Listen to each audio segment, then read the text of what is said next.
Hello everyone, welcome है आप सबका पूजा की दुनिया में। तो आप सबको एक नई सुबह मुबारक हो। सबको प्यारी प्यारी गुड मॉर्निंग, सबको राम राम, नमस्कार, सत श्री अकाल। तो आज है फ्राइडे, शुक्रवार है। शुक्र करने का दिन, दिन रात हमें शुक्रिया करना चाहिए। शुक्रवार से शुरुआत कर ली करो। वैसे तो रोज़ ही करना चाहिए, सुबह करना चाहिए, शाम को करना चाहिए। और शुक्रवार है संतोषी मैया का दिन, लक्ष्मी मैया का दिन। और कहते हैं जिसके जीवन में संतोष आ गया, समझो उसको सब कुछ मिल गया। लेकिन कई ऐसे होते हैं कि सब कुछ होने के बाद भी फिर भी शिकायतें, फिर भी परमात्मा से दिन रात शिकायतें। तो जितना हो सके हमें संतोष धारण करना चाहिए। और लक्ष्मी मैया सबके ऊपर कृपा करे, बस माता से यही प्रार्थना करेंगे, सबके भंडारे भरपूर करे और साथ में इनको संतोष रखने की शक्ति भी दे, क्योंकि संतोष का धन सबसे बड़ा धन है। वैसे आप जितना मर्जी ले लो, अगर आपके पास संतोष ही ना हो तो कुछ भी नहीं हो सकता। तो शुरुआत करते हैं हम आज के दिन की और आज के व्लॉग की। और एक बार फिर से बोलती हूँ मैं आपको सबको प्यारी प्यारी गुड मॉर्निंग।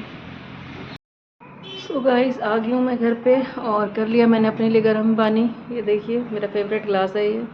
तो आप भी शुरुआत गर्म पानी से किया करो, फिर उसके बाद कोई ड्राई फ्रूट, उसके बाद चाय। डायरेक्ट चाय मत लिया करो। मैं हर ब्लॉग में बोलती हूँ कि डायरेक्ट चाय पीने से गैस बनती है, बहुत बीमारियाँ होती हैं। तो जितना हो सके हमें पहले गर्म पानी से शुरुआत करनी चाहिए। और सर्दी हैं, अब तो वैसे भी गर्म पानी ज़रूर पीना चाहिए, क्योंकि सबका गला बैठ जाता है, गले में प्रॉब्लम हो जाती है। और चाय भी पियो तो उसके अंदर अदरक, काली मिर्च सब कुछ डाल के पियो। चाय को चाय नहीं, एक काढ़ा बना के पिया करो, एक औषधि बना के पिया करो, तो वो नुकसान नहीं करती। सो गाइस, आ जाओ चाय पी लो। चाय रेडी है, अदरक वाली चाय बनाई है मैंने। और आज की टी पार्टी हो रही है, ये देखो, खुशी अरोड़ा के साथ। और ये खोल रही है वो वाला बिस्किट का पैकेट जो जतिन का फ्रेंड लेके आया था, बॉक्स बने हुए हैं भी। और इसने अभी ऑर्डर दिया था कि चाय बना दो मम्मी, और मैं भाग भाग के चाय बना के आई हूँ। उधर से मैंने सैंडविच बनाए, इधर से सामान दिया। आज मेरे को अपनी मम्मी की एक बात याद आ गई। मेरी मम्मी क्या करती थी कि औरत तो वो है जो घोड़े पे सवार हो, उसको 2 मिनट में खाना बना के दे दे। आज मम्मी की बात याद आ गई, मैंने भाग भाग के 2 मिनट के अंदर जल्दी जल्दी सारा काम कर दिया। और अब आके चाय पी रही हूँ। तो आज चाय पी लो आप भी हमारे साथ। तो गाइस, खुशी जा रही है एकेडमी में।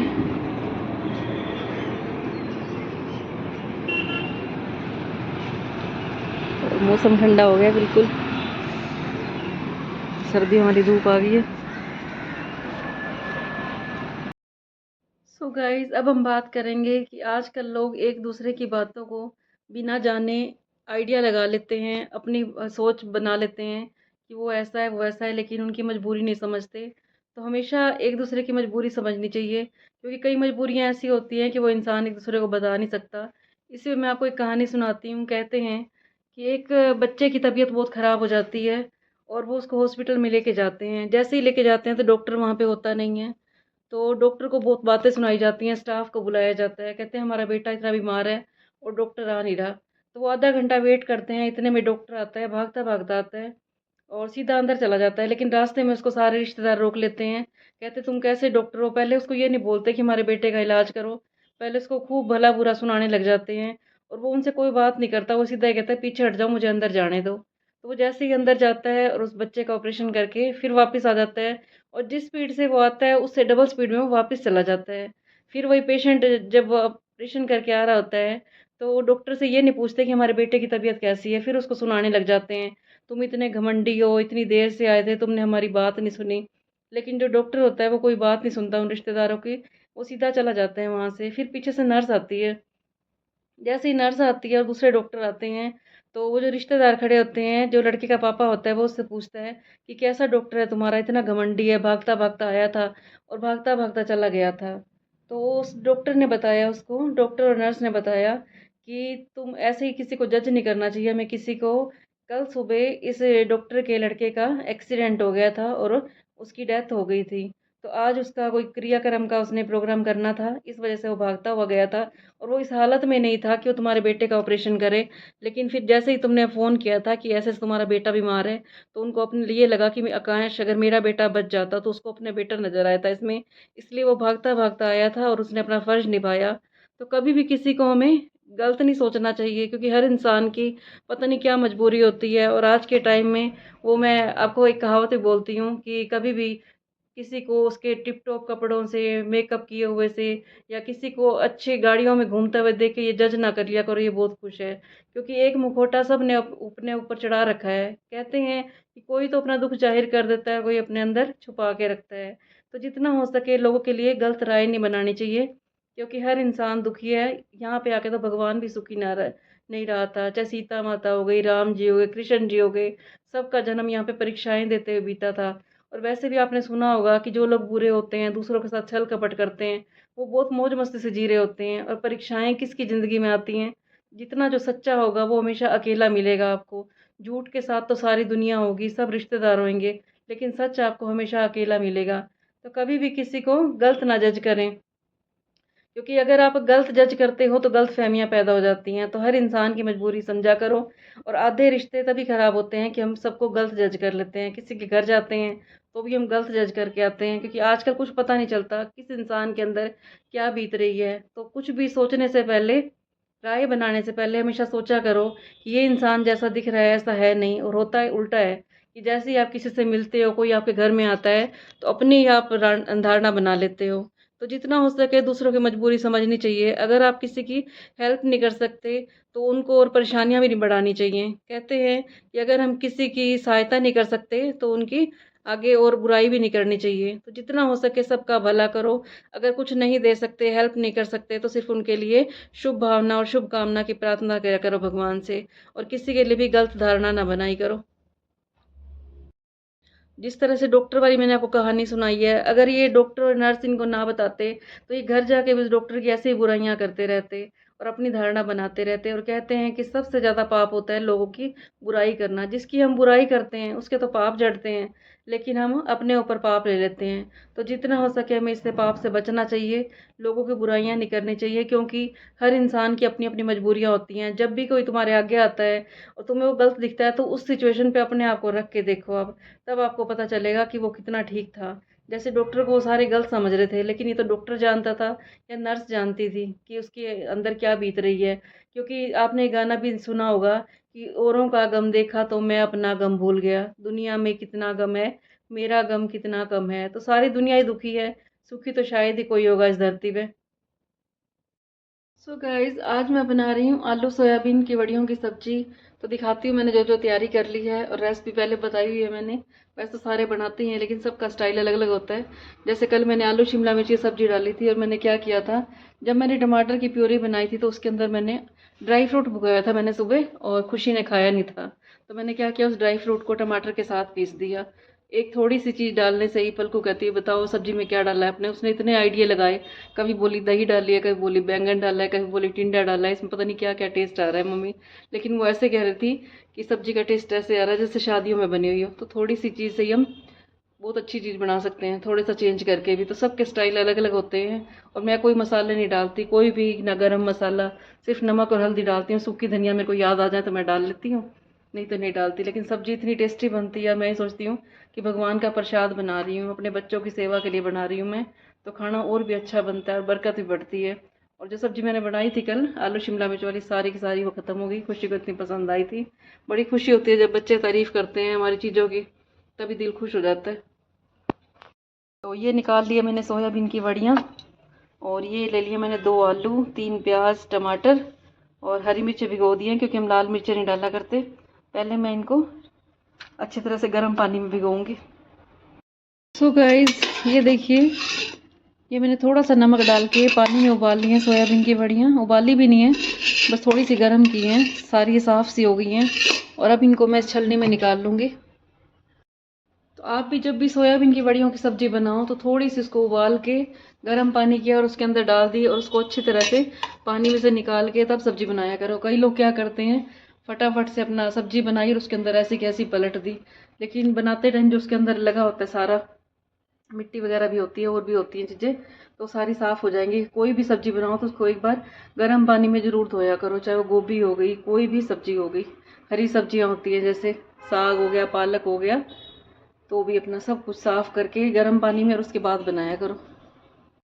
सो गाइस, डाल दिया मैंने इसमें सोयाबीन की वड़ियाँ, आलू प्यूरी, नमक, हल्दी। और अब वीडियो बनाते बनाते याद आ गया, थोड़ी सूखी धनिया भी डाल देती हूँ मैं। तो फिर डालूँगी मैं इसके ऊपर ग्रेवी और फिर बनने के बाद दिखाऊँगी मैं आपको। तो गाइस आ जाओ खा लो रोटी। सोयाबीन और आलू की सब्जी है, साथ में रोटी है। और इधर निकाल दिया मैंने गाय की रोटी। और ये अपनी रोटी में ये डोगी की रोटी है, सॉरी गाय की रोटी ये निकाल रखी है मैंने। पहली रोटी गाय की निकालते हैं, लास्ट वाली रोटी होती है डोगी की। और ये निकाल दिया मैंने 3 टुकड़े जो मैं हमेशा निकालती हूँ। तो आ जाओ आप भी खा लो खाना। सो गाइस मैं आ गई हूँ अकेडमी में और खुशी के लिए रोटी लेके आई हूँ। पता नहीं किस सोच में बैठी है, उठे हुई। ये देखो इसको, क्या सोच रही है। सोच सोच के आंखों में डार्क सर्कल कर लिए इसने अपने। उठ जा, पैर गिरे हैं।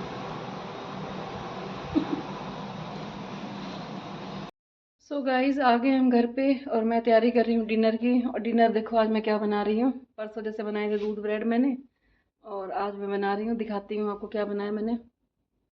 तो ये काट लिया मैंने प्याज टमाटर, और थोड़ी सी हरी चटनी पड़ी थी वो डाल दिया मैंने। और थोड़ी सी डालूँगी मैं ये वाली नमकीन। और इधर पड़े हैं मुरमुरे इस पॉलिथीन के अंदर। तो ये बना रही हूँ मैं मुरमुरे वाली भेल पूरी, अभी दिखाती हूँ आपको। गाइस ये भेल पूरी तैयार कर दिया मैंने और ले जा रही हूँ मैं खुशी के पास। ले आऊँ कल को? हाँ।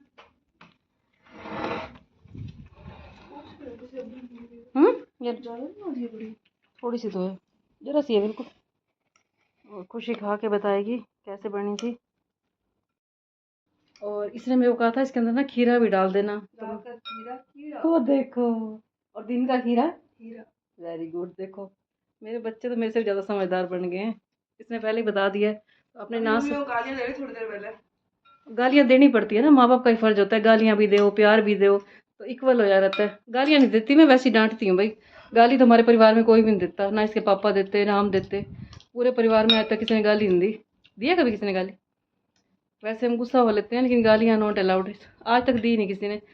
और इसने कहा था खीरे के लिए, दिन का खीरा हीरा और रात का खीरा कीड़ा। तो हमें कभी भी रात को खीरा नहीं खाना चाहिए। दिन में खीरा खाओगे तो हीरे की तरह काम करेगा, और रात को खाओगे तो कीड़े की तरह काम करेगा जो आपको ही काटेगा। सुबह का खीरा हीरा, दिन का खीरा खीरा, रात का खीरा कीड़ा। यस। तो आप दिन में खा लिया करो खीरा, जितना मर्जी खाना भी हो, आप हीरा खा रहे हो, हीरे की तरह असर करेगा। ज्यादा मोटे मोटे हैं बाकी अच्छी बनी। प्याज टमाटर मोटे मोटे हैं बाकी अच्छी बनी है। मैंने ज्यादा ही काटे हैं। कोई बात नहीं, खाने वाले भी मोटे मोटे हैं और बनाने वाले भी मोटे मोटे हैं। पतले होने वाले हैं, पतले होने वाले हैं। अभी डाइटिंग शुरू हो गई है हमारी। और आज बिल्कुल ने मेरी कटिंग की है, ये देखो। और फिर मैं बढ़ा लूँगी इनको। 6 महीने के अंदर मेरे बाल फिर लंबे हो जाते हैं। ब्यूटी पार्लर वाले हैं, कुछ भी कर सकते हैं, हम बढ़ा भी सकते हैं, कटवा भी सकते हैं। सो गाइस अब टाइम है व्लॉग के एंड करने का। तो थोड़ी देर के लिए लेंगे हम परमात्मा का नाम। तो आपने कहावत सुनी होगी कि करत करत अभ्यास के जड़मति होत सुजान, रसरी आवत जात के सिल पर परत निशान। तो इसका मतलब ये होता है कि जितना हो सके हमें मेहनत करते रहना चाहिए। एक बार हार होएगी, 2 बार आएगी हार होएगी आपकी, लेकिन तीसरी बार आप पास हो जाओगे। तो हमें हिम्मत नहीं हारनी चाहिए, हर परिस्थिति में हिम्मत रखनी चाहिए। एक बार की बात है, एक लड़का होता है और वो नाकामयाब होता है हर काम में, उसका काम नहीं चल रहा होता, वो बहुत परेशान होता है। तो उसको सारे कहते हैं कि तू कुछ करता नहीं है, तू निकम्मा है, तू सारा दिन बैठा रहता है। तो वो कहने लगा मैं क्या करूं, मेरी किस्मत साथ नहीं देती। वो हमेशा शिकायतें ही करते रहता था, कोई मेरा साथ नहीं देता। तो बड़ा परेशान हो जाता है। फिर वो एक साधु के पास जाता है। जब इंसान की चारों तरफ से कोशिशें नाकामयाब हो जाती हैं, हिम्मत हार जाता है, फिर वो साधु फकीरों के चक्कर काटने लग जाता है। तो वो जाता है एक साधु के पास। तो साधु कहता है इतने पैसे लगेंगे तुम्हारे, ये देने पड़ेंगे। वो टोने टोटके का उसको उपाय बताता है। कई बार साधु लोग यही बताते हैं। वो कहने लगा कि अगर मेरे पास इतने पैसे होते तो मैं आपके पास क्यों आता, क्योंकि मेरे पास बिल्कुल पैसे नहीं है। मैं इस टाइम खाली हो चुका हूँ, ना मेरा कोई काम है, मैं परेशान होकर आपके पास आया हूँ। तो मेरे पास पैसे नहीं है, बताओ मैं क्या करूँ। वो साधु कहने लगा अगर पैसे नहीं है तो मैं बिना पैसों के तुम्हारे साथ कुछ नहीं कर सकता। तो वहाँ से वो वापस चला जाता है। फिर वो परेशान हो जाता है, घर जाके फिर बैठा रहता है, सारे इसको ताने मारते रहते हैं। टाइम ऐसा है कि अगर हम कोई काम नहीं करेंगे तो सारे ताना मारेंगे ही मारेंगे। तो जितना हो सके हमें काम पे लगे रहना चाहिए। काम कोई छोटा बड़ा नहीं होता, बस करते रहना चाहिए हमें। तो फिर वो साधु के पास जाता है। एक और साधु के पास जाता है, कोई उसको एड्रेस बताता है, कहता है मैं तेरे को एक साधु के पास भेजता हूँ। तो वो जाता है साधु के पास, बहुत लंबी लाइन लगी होती है, तो वो खुश हो जाता है। लेकिन उसके एक मन में डाउट भी होता है कि कहीं ये फिर मेरे से पैसे ना मांग ले, और पैसे मेरे पास है नहीं। फिर भी वो बैठा रहता है, कहता है कोई नहीं, आज तो मैं आया हूँ तो साधु से मिल के ही जाऊँगा। तो वो साधु के पास जाता है, उसका नंबर आता है, बहुत खुश हो जाता है वो। तो वो साधु कहते हैं हाँ जी क्या परेशानी है तुम्हें? तो वो कहने लगा मेरा कोई काम नहीं बनता, मैं बहुत परेशान हूँ, बताओ मैं क्या करूँ? तो साधु कहने लगा ठीक है, तुम्हारे पास कोई काम नहीं है तो मैं तुम्हें एक काम देता हूँ। मेरे पास एक ज़मीन पड़ी है, 1 किला ज़मीन का है, लेकिन तुम्हें वो बहुत दूर है, तुम्हें पहाड़ी पे पैदल जाना पड़ेगा। और ये मेरी शर्त है कि तुम्हें उसकी पहले सफाई करनी पड़ेगी, और सफाई तुम्हें ऐसी करनी पड़ेगी कि वहाँ पे बहुत कीड़ियाँ हैं, चींटियाँ होती हैं, उन्होंने बिल बना रखे हैं, तुम्हें पहले उस बिल की सफाई करनी पड़ेगी। वो बड़ा खुश हो जाता है, कहता है साधु ने तो मेरे को छोटा सा ही काम बताया है। तो अगले दिन से उस टीले पे चला जाता है और जाके देखता है कीड़ियों ने बहुत घर बना रखे होते हैं। आपने देखे होंगे कि लोग पेड़ों की नीचे जड़ों में जाते हैं, आटा डालने के लिए जाते हैं, तो पीड़ियों ने बहुत बिल बना रखे होते हैं कीड़ियों ने। तो जाता है वहां पे वो। सो गाइस मम्मी पापा का फोन नहीं उठा रही है, इतनी मगन हुई पड़ी। अभी आ रही हूँ थोड़ी देर में। लो। चलो मैं स्टॉप करती हूँ फिर इस बात को यहीं पे। सो गाइस उस टाइम हमारी बात बीच में रह गई थी, तो मैं आपको ये बता रही थी कि वो बताता है उसको साधु कि वहाँ पे कीड़ियों के बहुत सारे बिल हैं, तुम्हें जाके वहाँ की उनकी सफाई करनी पड़ेगी और फिर तुम वहाँ पे खेती करोगे, तो ज़मीन मैं तुम्हें दे दूँगा। तो वो वहाँ पे जाता है ऊपर, बहुत मेहनत से जाता है, जाके देखता है कि चींटियों ने बहुत बिल बना रखे होते हैं वहाँ पे। तो वो देख के हैरान हो जाता है, कहता है मैं इतनी सफाई कैसे करूँगा? तो वो पहले दिन बड़े जोश में होता है, तो वो जाके सारी सफाई करता है चींटियों की, और बड़ा खुश हो के आ जाता है, कहता है ठीक है। और साधु उसको 7 दिन का टाइम देता है, कहते तुम्हारे पास 7 दिन का टाइम है, अगर तुमने 7 दिन के अंदर ये साफ कर दिया चींटियों के बिल को, तो ये ज़मीन तुम्हारी हो जाएगी, तुम इस पे खेती कर लेना।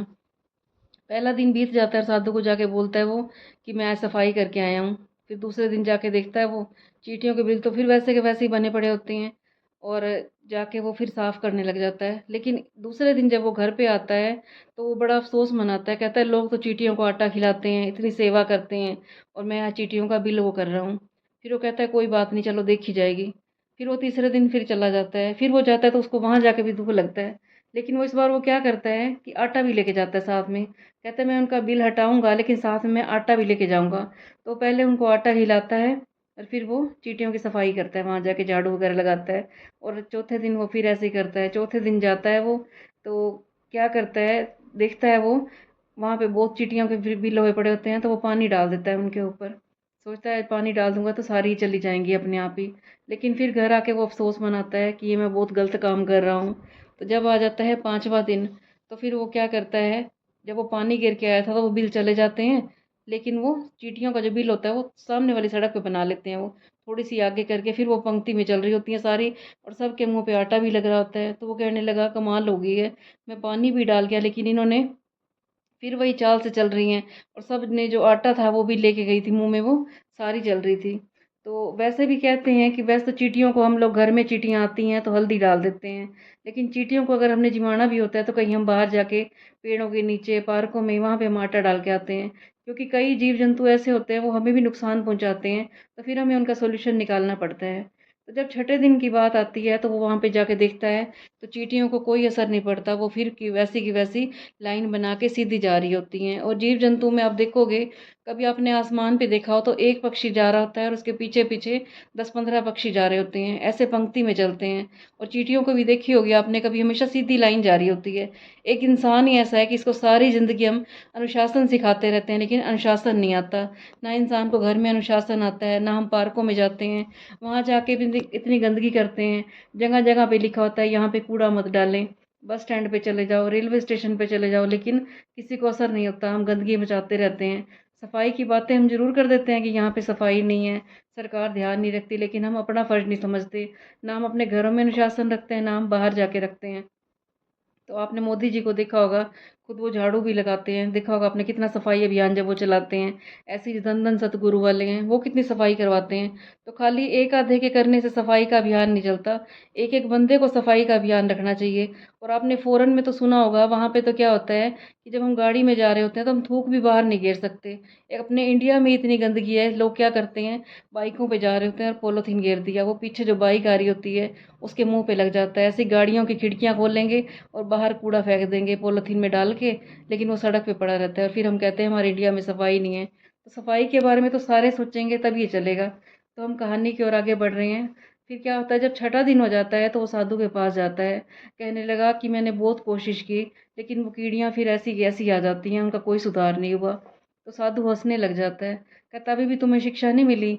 तो वो कहने लगा क्या बात कह रहे हो आप? कहने लगा कि जब कीड़ियाँ होती हैं, बिल्कुल कीड़ियाँ जिनकी छोटी सी जान होती है, उन्होंने अपना संघर्ष करना नहीं छोड़ा। तुम 6 दिन हो गए उनकी जगह बदलते जा रहे हो, कभी तुम कुछ कर रहे हो, कभी तुमने पानी भी डाल दिया, लेकिन उन्होंने मेहनत करनी नहीं छोड़ी। फिर भी वो आटा लेके जा रही हैं अपने बच्चों के लिए, वैसे के वैसे ही उन्होंने घर बना रखे हैं।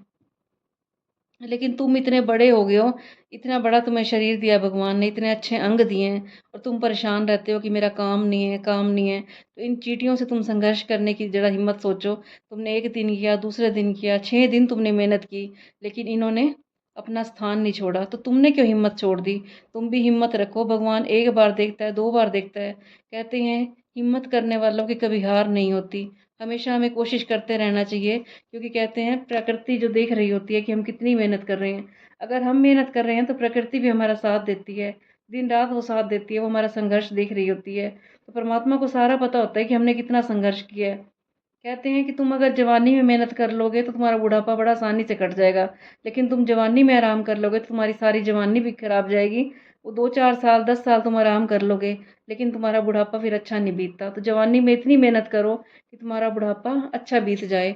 यही दिन होते हैं मेहनत करने के। अगर हम या तो हाथ पे हाथ रख के बैठ जाएं, या हम मेहनत कर लें। तो उसको फिर साधु की बात समझ आ जाती है। कहता है ठीक है, मैं अब पूरी मेहनत करूँगा, मेरे को जो काम मिलेगा मैं वही करूँगा। और काम कोई छोटा बड़ा नहीं होता। जब भी हमें काम में कुछ भी बचत हो, थोड़ी बचत हो, जितनी मेहनत लगे, हमें करना चाहिए। कहते हैं काम तो इंसान का कर्म होता है। तो जितनी हम मेहनत करेंगे वो परमात्मा ऊपर बैठा रिटर्न देने के लिए। बस आप मेहनत करते जाओ, हिम्मत ना हारो। इन चींटियों से ही संघर्ष सीखो कि कैसे करते हैं, और अनुशासन सीखना हो तो चींटियों से सीखो, पक्षियों से सीखो। ये लोग क्या करते हैं, दिन में खा लिया, ये लोग रात को नहीं खाया करते।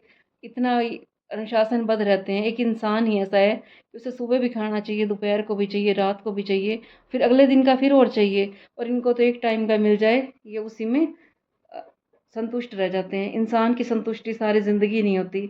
और हम ओम शांति आश्रम में जाते हैं तो वो क्या कहते हैं कि हमने पेट भरना है, ना कि पेटियां भरनी है। लेकिन इंसान की संतुष्टि पूरी नहीं होती। वो आज की भी खाएगा, दूसरे दिन का फिर अरेंजमेंट करेगा। ऐसी वो जितने मर्जी नोट कमा ले, उसकी संतुष्टि पूरी नहीं होती। तो हमें थोड़े में ही संतुष्ट रहना है। और जिसके पास संतुष्टि का गुण आ गया, समझो सब कुछ आ गया। और आज वैसे भी शुक्रवार है, संतोषी मैया का दिन है। तो संतोषी मैया के व्रत रखते हो तो अपने अंदर पहले संतोष धारण करो, फिर माता खुश होगी और फिर आपके घर में लक्ष्मी का आगमन होगा। और लक्ष्मी जो आपके घर की लक्ष्मी, आपकी बहू हो गई, बेटी हो गई, माँ हो गई, इनको सम्मान दोगे तो आपके घर में लक्ष्मी दौड़ी चली आएगी, हमेशा खुश रहेगी। घर की लक्ष्मी खुश है तो ऊपर वाली लक्ष्मी भी खुश रहेगी और आपको वरदान देगी। तो आज के व्लॉग का मैं यहीं पे एंड करती हूँ। और मेरे से कोई गलती हो गई तो मुझे क्षमा कर देना। और मेरी वीडियो अच्छी लग रही हो तो इसे लाइक कर देना, कमेंट कर देना, और मेरे चैनल को सब्सक्राइब कर लेना, और आगे शेयर भी कर देना। सबको मिलेंगे हम नेक्स्ट व्लॉग में। सबको गुड नाइट, शुभ रात्रि, सबको राम राम।